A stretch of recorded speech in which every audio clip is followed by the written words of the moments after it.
Salam, selamat pagi umat yang dikasihi oleh Tuhan Yesus. Mari bersama meluangkan waktu sejenak untuk bertelut di hadapan Tuhan melalui Sabda Bina Umat hari Sabtu tanggal 7 Oktober tahun 2023.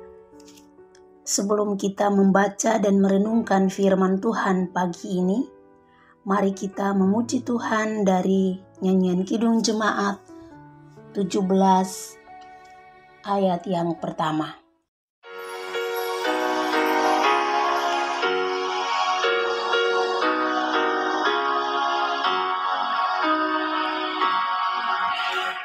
Tuhan Allah hadir pada saat ini, hai sembah sujud di sini.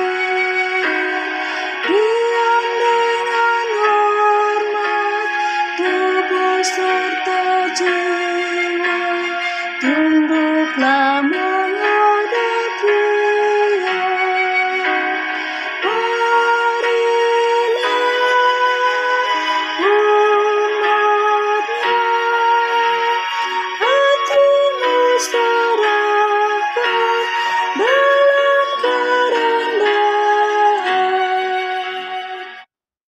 Mari kita berdoa. Selamat pagi Bapa, selamat pagi Roh Kudus. Pada pagi hari ini kami bersyukur karena Tuhan telah membangunkan kami dan kami boleh menikmati karya ciptaan-Mu di hari yang baru, tanpa kekurangan sesuatu apapun. Ya Tuhan, sebelum kami beraktivitas di hari yang baru ini, kami rindu mendengarkan firman-Mu sebagai pedoman di sepanjang hari ini. Kuduskan dan layakkanlah kami untuk mendengar firman-Mu. Berfirmanlah ya Tuhan, kami siap mendengarkannya. Di dalam nama Tuhan Yesus, firman yang hidup, kami berdoa. Amin. Bacaan Alkitab pada pagi hari ini terambil dari Amsal pasal 6 ayat 30 sampai ayatnya yang ke-32. Amsal pasal 6 ayat 30 sampai dengan ayatnya yang ke-32 yang menyatakan, apakah seorang pencuri tidak akan dihina apabila ia mencuri untuk memuaskan nafsunya karena lapar? Dan kalau ia tertangkap, haruslah ia membayar kembali 7 kali lipat, segenap harta isi rumahnya harus diserahkan. Siapa melakukan zina tidak berakal budi, orang yang berbuat demikian merusak diri. Demikian pembacaan Alkitab. Tema renungan pagi ini adalah nikmat sesaat, malu selamanya. Dalam kehidupan ini ada berbagai kebutuhan sering menjerat kita untuk melakukan hal yang tidak benar, seperti mencuri karena lapar. Kita bisa melihat tayangan TV maupun mendengar di radio atau membaca dari surat kabar apa tindakan yang telah diungkapkan. Karena keadaan dan kebutuhan hidup, orang terpaksa melakukan pencurian, misalnya. Hukuman akan menjerat mereka yang tertangkap melakukan pencurian dengan melunasi atau mengembalikan sesuai permintaan yang dirugikannya. Hal yang dianggap suatu kebodohan dan tidak berakal budi adalah melakukan perzinahan. Perzinahan dianggap atau dipandang sebagai perbuatan yang merugikan diri sendiri. Kenapa? Karena ada peribahasa yang mengatakan, nikmat sesaat, malu selamanya. Artinya, orang yang melakukan hanya memikirkan kenikmatan sesaat saja, namun akibatnya menanggung malu untuk selamanya dan digunjingkan banyak orang. Pantaslah orang yang berbuat zina dianggap bodoh dan tidak berakal budi.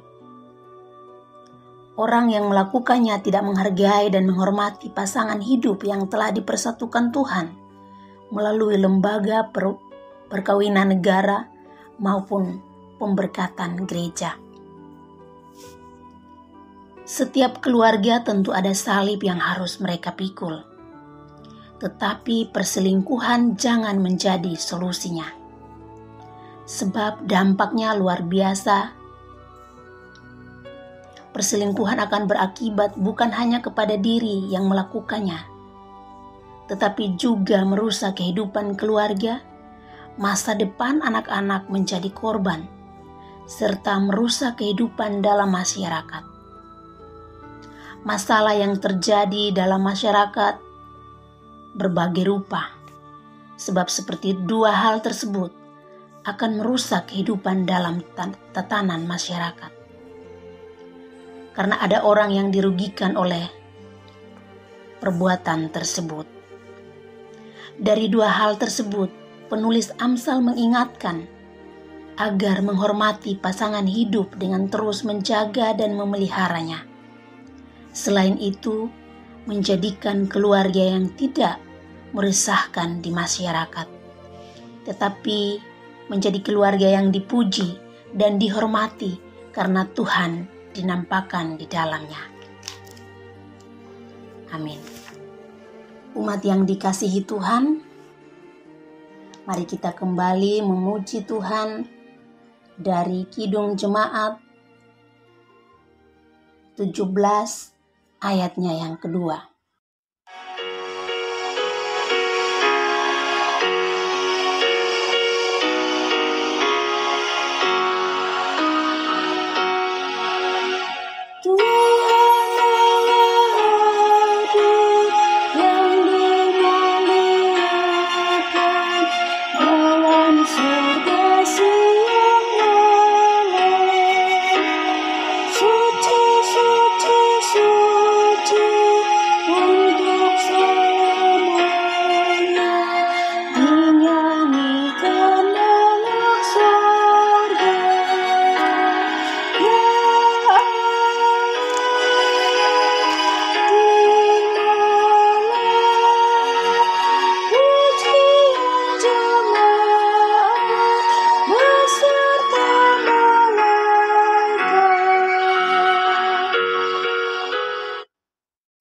Mari kita berdoa.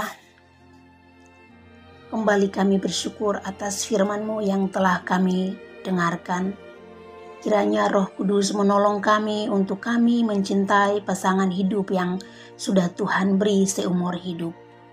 Kami mohon dengan kerendahan hati, kiranya Roh Kudus menolong kami juga untuk kami mampu menjalani rumah tangga kami dengan penuh hikmat dan takut akan Tuhan. Ya Tuhan, pada pagi hari ini kami sehati, kami mau berdoa untuk keluarga Jemaat GPIB Hosiana, yaitu keluarga Bapak Herman Pangke, keluarga Bapak Tommy Papilaya, dan keluarga Saudari Susana Papilaya. Tuhan, ketiga keluarga ini kami taruhkan mereka ke dalam tangan pengasihan-Mu. Apapun pergumulan mereka saat ini, Tuhan mendengar dan menjawab seturut dengan kehendak-Mu, agar mereka tetap merasakan pertolongan Tuhan di dalam kehidupan mereka dan mereka tetap menjadi saksi kebaikan Tuhan dalam kehidupan keluarga mereka. Pagi hari ini juga kami berdoa untuk Pelkat Pelayanan Anak. Tuhan Yesus terus memberkati para pengurus Pelkat Pelayanan Anak. Tuhan turut campur tangan atas setiap program pelayanan yang mereka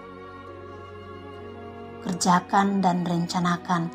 Roh Kudus memampukan para pengurus agar dengan penuh sukacita mereka mau membawa anak-anak-Mu untuk semakin bertumbuh di dalam kasih Tuhan Yesus.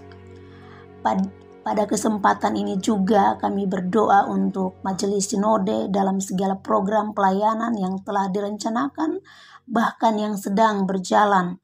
Kiranya Roh Kudus selalu memberikan hikmat sukacita, agar mereka di dalam menjalankan tugas panggilan-Mu, mereka boleh menjalankannya dengan penuh tanggung jawab, agar banyak jiwa boleh merasakan kasih Tuhan melalui mereka.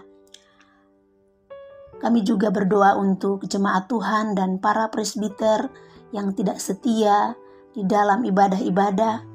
Kiranya Roh Tuhan yang menyadarkan mereka agar mereka boleh mau mengambil bagian dalam ibadah-ibadah di GPIB Hosiana ini. Pada pagi hari ini juga kami tak lupa berdoa untuk ke-6 Pelkat dan ke-6 bidang yang ada di GPIB Hosiana ini. Kiranya Tuhan terus perlengkapi para pengurus, baik ketua maupun anggota, agar selalu ada kesatuan hati di dalam menjalankan segala program yang ada. Dan biarlah semua pelayanan ini berjalan seturut dengan kehendak-Mu. Ya Tuhan, inilah doa kami yang kami naikkan di pagi hari ini. Kami percaya Tuhan mendengar dan Tuhan pun akan menjawab setiap doa-doa kami seturut dengan kehendak-Mu. Di dalam nama Tuhan Yesus kami berdoa. Amin. Demikian renungan Sabda Bina Umat hari ini. Selamat beraktivitas. Tuhan Yesus memberkati.